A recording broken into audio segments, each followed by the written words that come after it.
Guys, you've joined us live on Moneycontrol. I'm Manisha Gupta and we're looking at the energy pack where the crude oil prices put a very strong gain of 2.5 to 3% in the overnight markets there, and we've come back quite strongly from the kind of lows. In this week itself, we saw a low of around $72.8 a barrel for the Brent prices, and we've seen 77 as well. So it has been a good $4.5 of a jump up from the lows that we've seen coming for the crude oil prices. So for the week, we are up by nearly 6% for the energy pack. There is optimism about the oil demand going forward into the next quarter. That's exactly what the IEA report also seems to be talking about. It says that the global demand will rise by 200,000 barrels per day in the second half of this year, and that would make it to a record 102 million barrels per day in sense of the global demand there.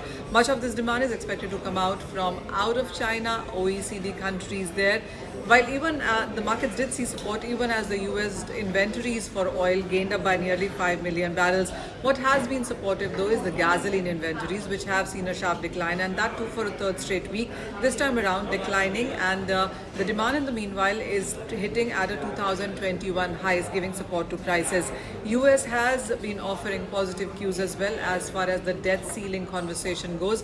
That seems to be adding some premium, and then the markets are watching out for the G7 meeting that's happening in Japan. It takes place on 19th to 21st of May. There already have been some statements ahead of that from European Union and conversation about sanctions to the third countries also, which are buying from Russia, refining this crude oil and selling refined petroleum products to countries like Europe and US. So there could be some sanctions that could be talked about there as well.